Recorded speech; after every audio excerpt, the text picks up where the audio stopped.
kind of people. Yes, people who and can so do what that you will enable us to tackle these up. Yeah. Okay. Thanks so much, Mary. Thank you very much for that. Susanna Redgrave is in West London. Susanna, I know that you are happy. You're with a company called Affinity Water. Tell us what happened with you. That is correct. Good afternoon. Hi. I can't praise them enough, I'm afraid. I feel terribly sorry for those that are seriously suffering. During the COVID crisis, they contacted me, and it was because I had previously given them the information that I had several health issues, and they had automatically put me onto a priority service register.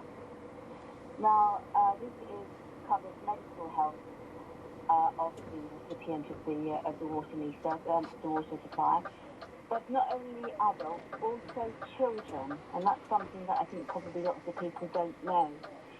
Now, but following on from that, so they contacted me to find out if I was okay.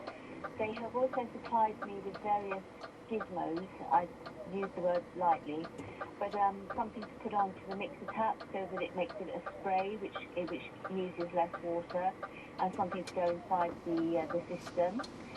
And they've further looked at the scheme from Thames Water and have given me a discount of 50% on sewerage charges. So obviously, because I'm a single person here, I'm not using the lavatory as often as a family. I did ask them what the difference was between that, or the reductions I'm getting, and the social tariff that you were talking about yesterday. And they said that it didn't apply to me because I wasn't receiving financial benefit to live on, but also because it wouldn't have done me any good because I don't use enough water, and I am on a reduced cap charge, and I pay £14 a month. So they reduced what you pay, Susanna, and they gave you these gadgets so that you would use a bit less? Yeah. Okay. Yeah. And it's not a social tariff, it's something that they did for you because you got in touch to say that you were disabled and living alone? Correct. Okay. Yeah. Thanks so much for sharing that information, because it might be well worth other listeners doing that same thing. Sorry, you were going to say something else? Yeah, I was just going to say, this is why I contacted Thank you. Please, I advise everyone, contact your water company, and if you don't want to do that straight up, go through A2K if you're of an age, because they will always know where to point you, always. That's great advice, thanks.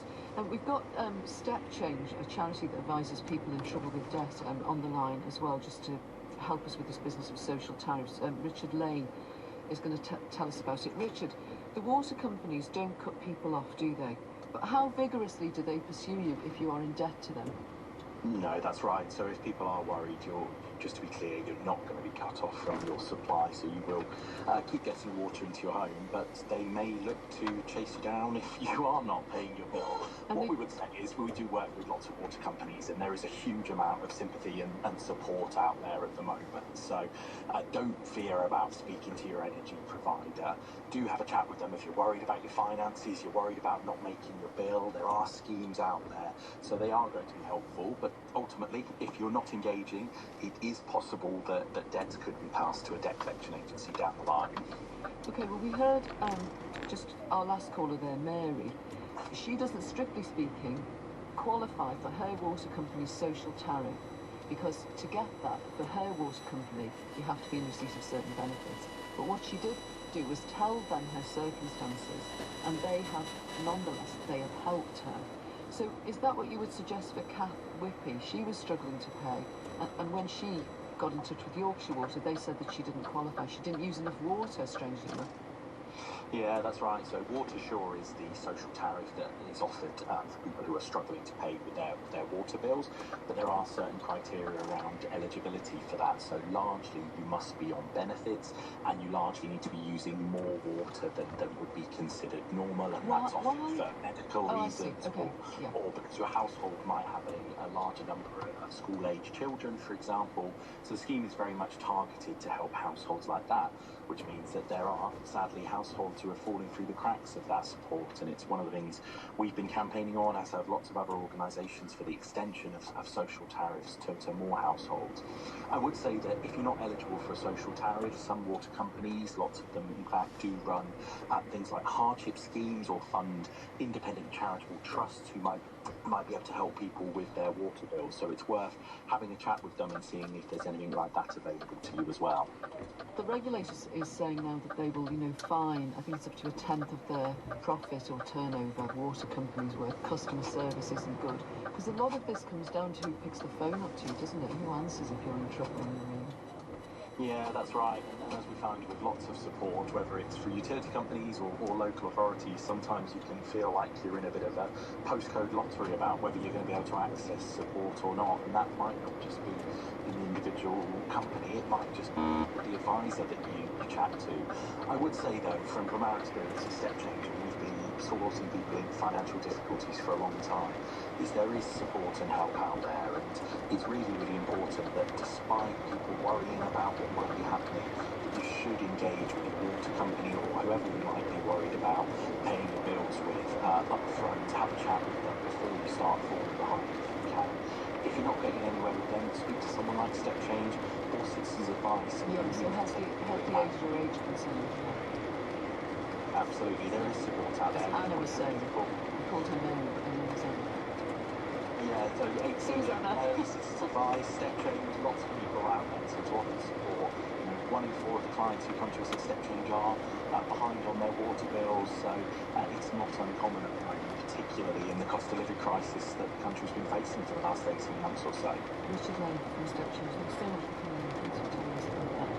I want to go now to William Howells, who's in Cornwall, because William is doing what I think a growing number of people are doing. Is that right? You're withholding part of your bill? Oh, hello, good afternoon. Hi. This is a very interesting zeitgeist moment listening to these conversations that people are bringing in. I just like to look at it from a personal viewpoint of the consequences of these companies' actions. I went for a huge myself all my life. It's kind of my mental headspace. 7 months ago over the August bank holiday, suffered gastroenteritis horrendously. I was about 50 other people, tourists and local people over the same weekend.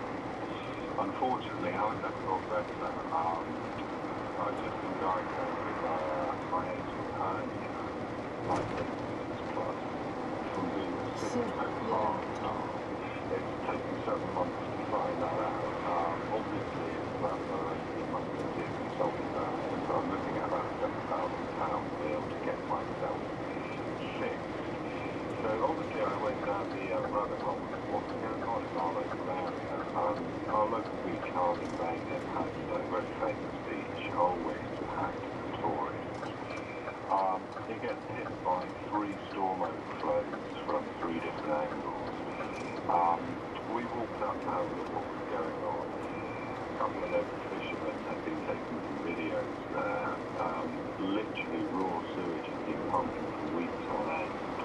When we arrived on the scene, Southwest Water there taking actual physical samples for human waste. I mean, it really was amazing. Obviously, I've gone down the information route and my partner. And basically, we've been copied and pasted the same message. I mean, there are over 40 releases of sewage in July and August on that beach. According to the Environment Agency, it's squeaky clean. But they only take, their water measurements from 15th of May to 30th of September. And our oceans are used all year round. William, I'm going to stop you. You've made your point really well. Thank you so much. We've just got so many people on the left. I'm going to just try and get through some more calls really quickly. And Patricia Evans is in Carnarvon in Wiltshire. Patricia, I know you're happy with Wessex Water. Do you want to just tell us quickly, if you would, why? Yes, I feel my call is a bit trivial really, but I pay £21 a month and £30 in credit. I don't think myself on water. And when we had a problem with the inspection cover outside our house, and I rang up to say that repair it because it was about it. And it is unintended, and everything is courteous, and it is done very well and left spotlessly clean. So I just want to say, well done, Wessex Water. Thank you, Patricia. And Ken Fulger is in Bristol, and he has worked for water and sewage companies for 45 years. Ken, I think you want to tell us what some of the general public do that adds to this. Yeah, thank you. Thank you for letting me speak. And of course, I could have tried a whole program about phosphorus feeding farmers. But yeah, the problem is, haven't you mentioned asked farmers the colleague, yet. you asked the colleague who's you from Windermere, and you put the question to what can I do about it? We can all do something about it. Number one, we can look to our own selves at how much rainwater we allow from our roofs and drives to get into the sewage system, because it does overwhelm the system very, very quickly. So would that be water butts? Sorry, would that be water butts and stuff? Water butts, the soakaway, you don't have to actually collect it in a water butt to make sure it just goes to a soakaway. Modern house building does. They can surface water, surface the soakaway or lagoon, and therefore get rid of that, because what Professor Hammond looked at the volume of spilled sewage treatment work, the network is overloaded on its way there. Somewhere like Bath, which sits in a valley, and most sewage systems are designed to run by gravity, run to the bottom of the valley. Loads of basements are in Bath. If you don't let it spill, it's going to be in someone's basement very, very quickly when you have a storm. I've seen local rainstorms in Bath that have blown the lids off the manholes in the road. So there's number one, everyone should be looking, and maybe even paying more. If you want to put your rainwater into the sewerage system, maybe you should be paying a bit more. If you can separate it all out, as I do, then you do get a modest discount. The other thing is unmetered. One of your people spoke about metering. Metering, people who are metered use 30% more water individually than people who are not, who are metered. So that's another massive amount.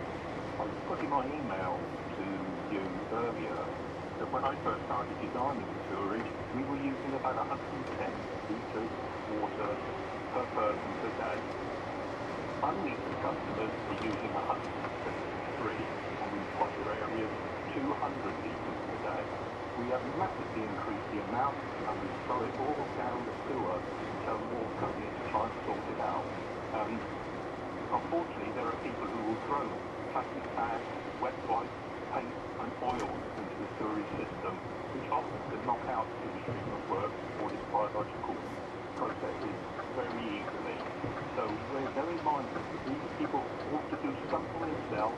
Don't wash chemicals into the sewer, don't put wet wipes down there, reduce your consumption, and I don't think, just think about it. Someone said it's an extremely precious resource and it needs looking after. Germany only uses 120 litres of water per person per day. It can be done. Ken, thanks so much for getting in touch. It's a really interesting and useful perspective. Before we leave it, Professor Hammond, as I said, as Ken's just mentioned, I think it was, we didn't talk about farmers at all, did we? Because some of the waterways are now heavily polluted, aren't they, with manure that was running off, particularly chicken farms?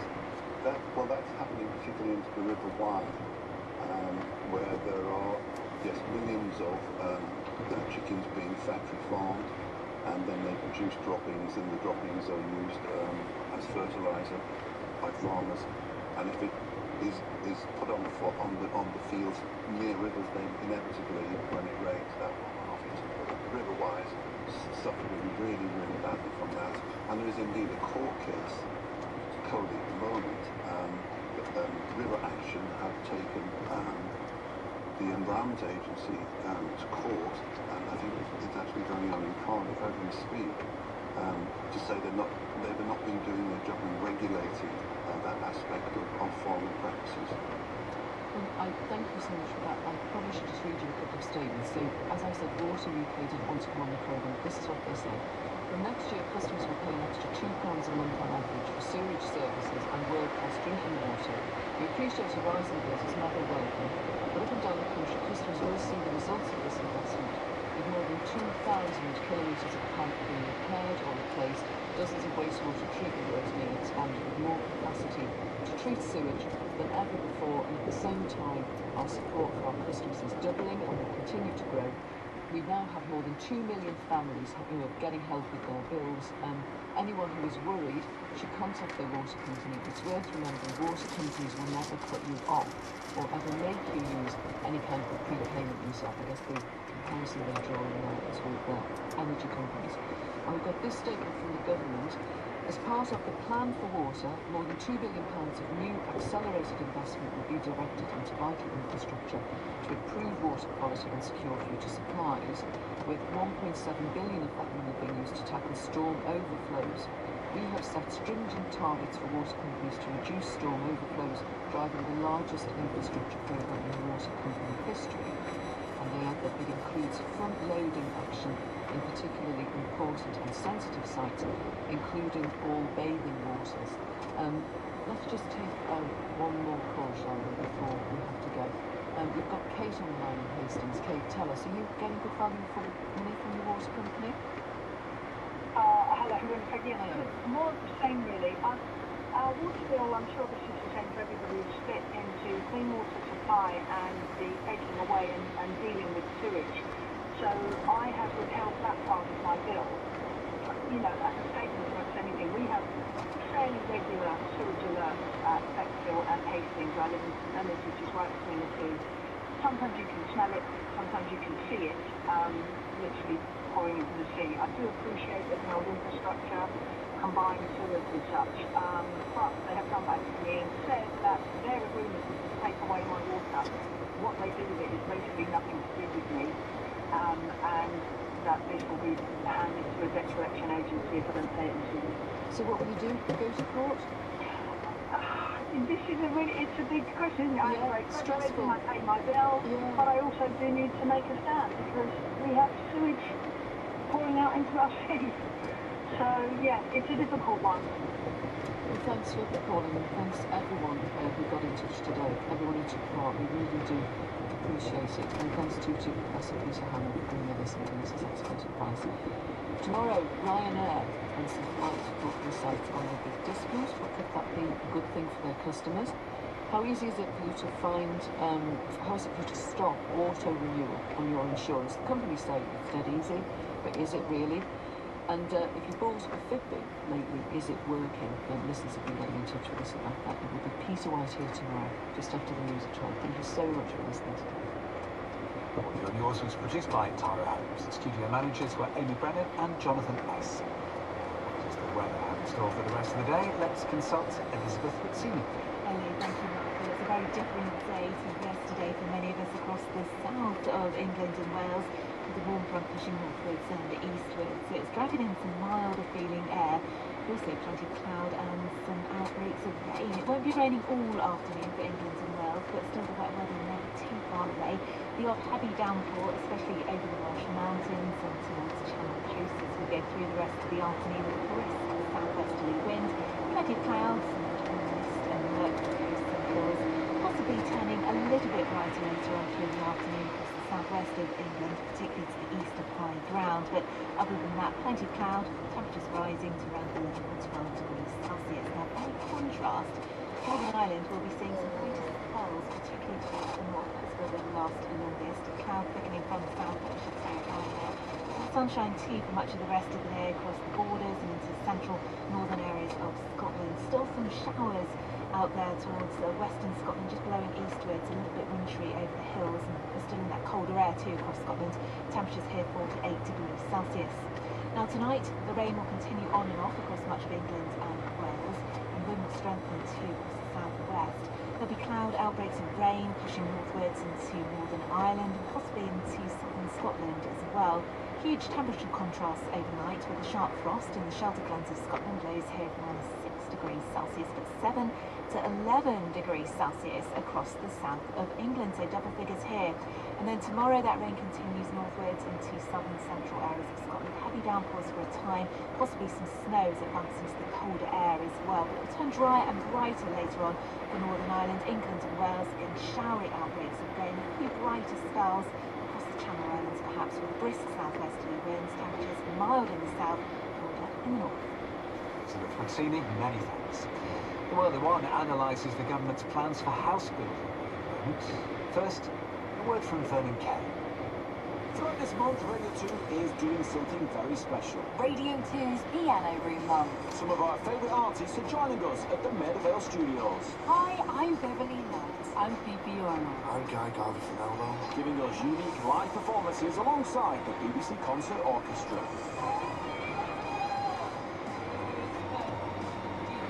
Radio 2's Piano Room Month continues throughout February. Watch on iPlayer, listen on BBC Sound. On 92 to 95 FM, 198 longwave, on digital radio and on BBC Sounds. This is BBC Radio 4.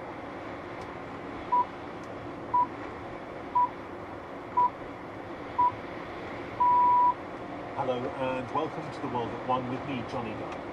All I want is a room somewhere. The government sets out proposals it says will turbocharge house building in England. Will it help these firms? Trying to save up for a deposit seems impossible with everything going up in price. It was so difficult to find somewhere, and I feel like I was way too old to be in this position. Don't stand by your man. Labour withdraws its support for Rochdale by-election candidate Azhar Ali following his comments on a colleague's suspension. He's never been suspended, right? And he's solely Palestinian pro-Palestinian supporter. The media, like some of the people in the media from certain Jewish quarters, were given about what he said. We'll hear from Rochdale and have electoral analysis. After months of negotiation, the US Senate passes a large funding package for Ukraine and Israel. Now, the House of Representatives will decide. And the People's Castle, it's where Sheffield grew up, where Markets grew up. It's to the side of the She from the Don. Mary Queen of Scots were down here, best part of 14 years. Excitement builds as excavations begin on Sheffield Castle. The BBC News is with Robert.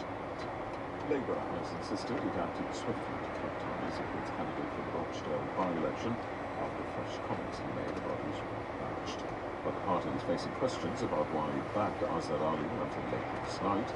The Conservatives said Labour was in a real mess, and that Sir Keir Starmer's claim to have changed his party was a hollow one.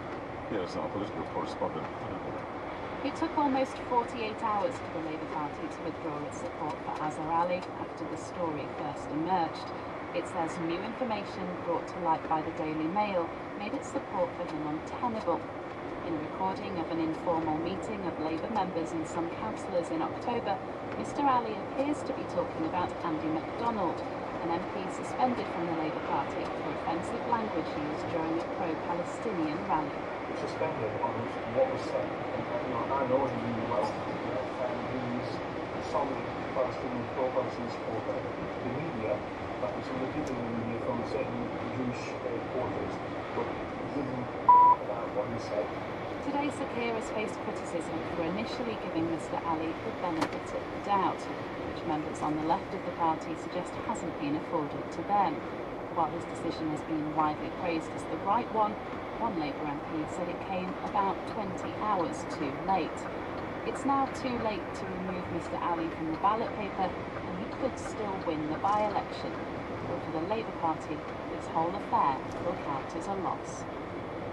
The US Senate has approved a bill that will give billions of dollars of funding to Ukraine. It also aims to provide funds for Israel, Taiwan, and US military efforts to defend shipping in the Red Sea. The $95 billion package went through this morning after the Republicans voted with a Democratic majority. It will now proceed to the lower house of Congress, while the pro-Trump speaker there has attempts to block it. The Egyptian media are reporting that the heads of US and Israeli intelligence are in Cairo with Qatar's Prime Minister to discuss a truce in Gaza. International pressure is growing on Israel not to launch a ground offensive in Rafah in the southern territory, where more than 1 million people are sheltering. From Jerusalem, here's our Middle East correspondent, Barbara Pletasher. The U.S. President Joe Biden has said Israel must have a credible plan to evacuate more than 1 million civilians from Rafah before it sends its troops into the city. And he is pressing Israel to pause the war, not expand it. There is a framework for a temporary truce on the table, drafted by Qatar, Egypt, the United States, and Israel. It involves releasing Israeli hostages in exchange for Palestinian prisoners and a period of calm. Last week, Israel's Prime Minister rejected Hamas's amendments to the document as delusional. But he has sent his intelligence chief to Cairo to try to make further progress towards a ceasefire. Israeli media said he did so under American pressure. Israel has faced fierce backlash to its announcement of a pending Rafah ground offensive from international allies and aid groups who say it would deepen Gaza's humanitarian crisis. But some Palestinians are already leaving. They were terrified by an intense bombardment of Israeli airstrikes launched in a recent operation to rescue hostages. A man has gone on trial accused of murdering a police officer in West Yorkshire nearly 2 decades ago. PC Sharon Beshanevsky was shot down while responding to reports of a robbery in Bradford in 2005. Kiran Dipta Khan, who's 75, was extradited from Pakistan last year to face trial. He denies all charges. Our correspondent Danny Savage reports from Leeds Crown Court. The jury was told that 7 men were involved in the robbery, during which PC Beshanevsky was murdered.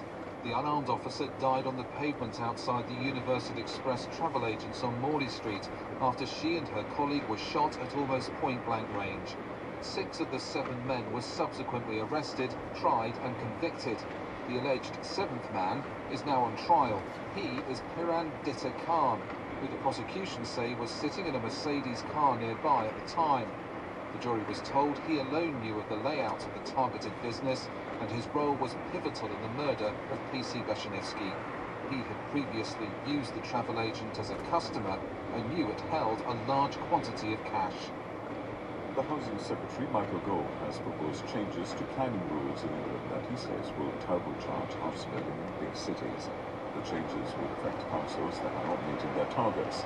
They'd be told to prioritise developments on industrial or brownfield sites. But the head of the house builder, the Dealey Group, Alan Daly, says developers are sometimes put off by the sites. Those brownfield sites that are currently available and still in existence now are actually really quite complex and often very contaminated. And really, to make this concept viable, there needs to be alongside it a UK brownfield fund to enable that remediation and high-quality design to actually be delivered. Thousands of farmers are marching towards the Indian capital New Delhi, demanding better prices for their crops. Police have fired tear gas into crowds of demonstrators and set up barricades on major highways. Our South Asia correspondent Samira Hussain is in the city where the authorities are preparing for the protesters to arrive. The farmers are saying that, look, we want to have a fair minimum pricing for their crops. They also want to see some debt forgiveness. Now remember, we are just months away from a general election in India, and farmers form a massive voting bloc. The Prime Minister certainly does not want to be seen as having to deal with these mass protests just before any kind of general election. 500 million people in the Australian state of Victoria have been left without electricity after powerful storms brought down 2 power transmission towers. Officials say it's the biggest power cut the state has ever seen. There's been huge disruption to transport in the state capital, Melbourne, where services on half of the city's train lines have been suspended. Thanks very much, Reggie. Talk to pretty much anyone under the age of 40 these days, and one issue will come up time and time again.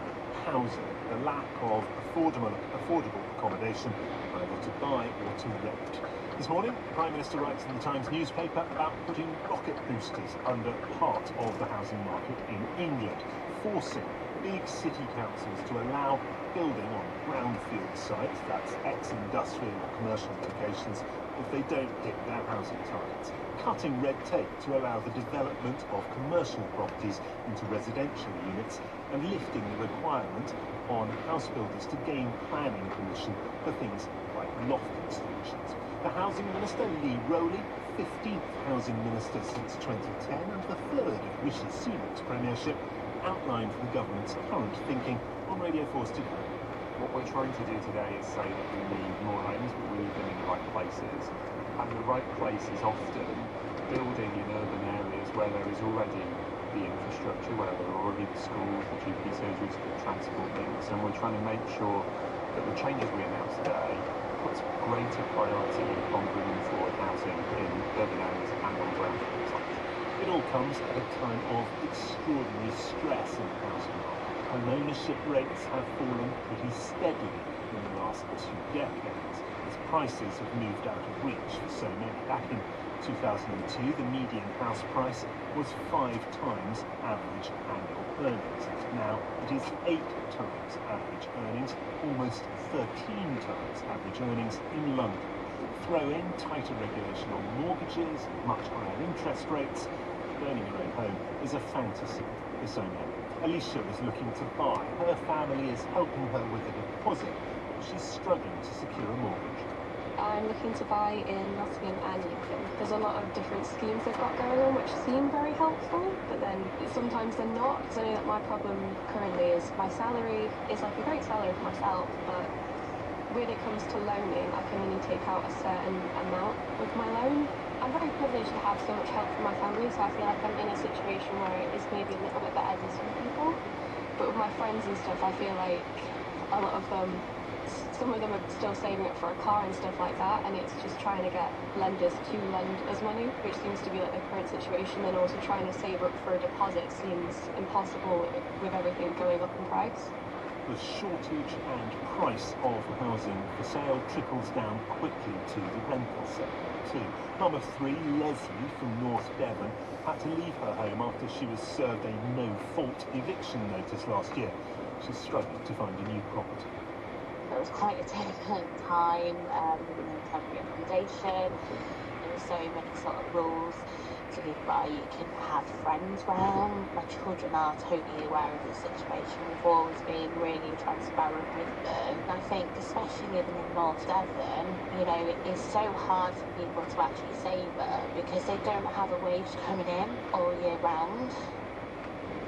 And 26-year-old Laurie is renting privately in northwest London, but his housing situation has not always been so straightforward.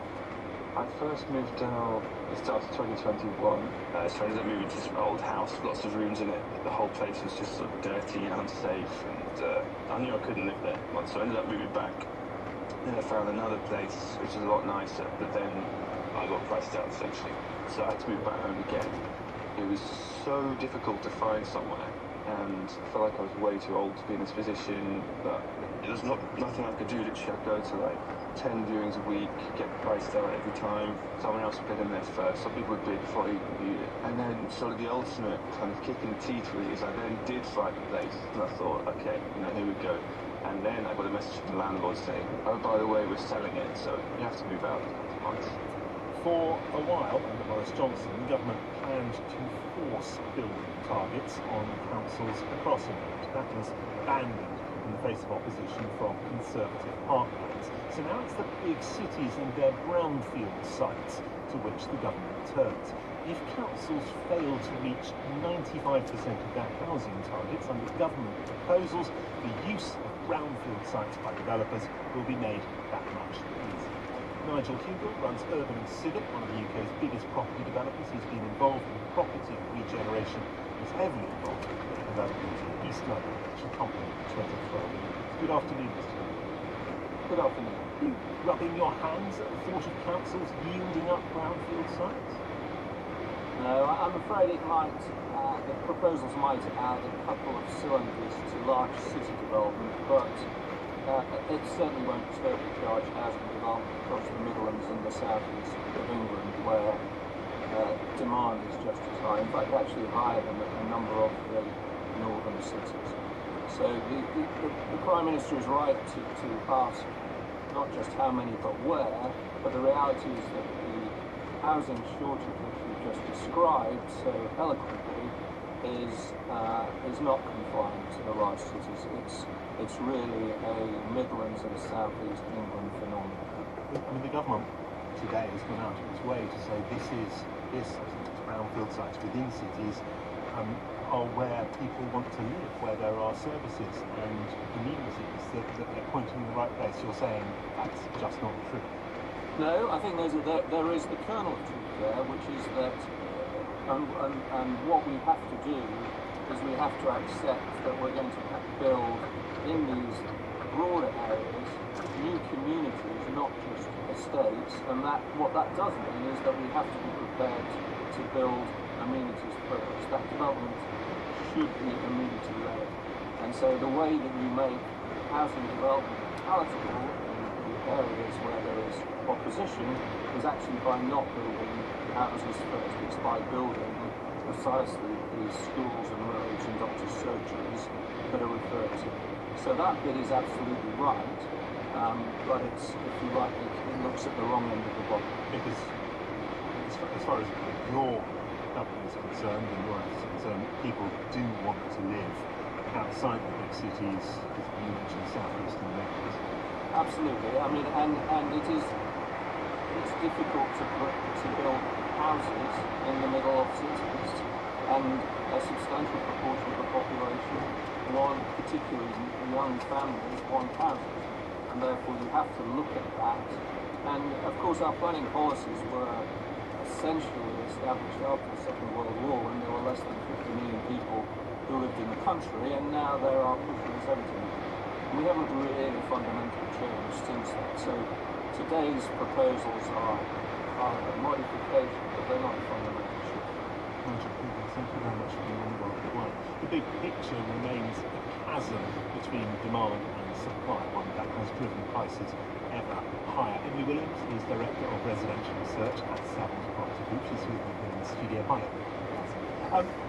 For buyers, there's been a perfect storm, hasn't there? Tighter regulation mortgages, higher interest rates, other cost pressures. It's become very, very hard. Yes, absolutely. And I think some of those sort of long-term structural flaws were hidden when we were in that lower interest rate environment in the decade following the global financial crisis. But with the sharp increase in base rates that's fed through into mortgage rates,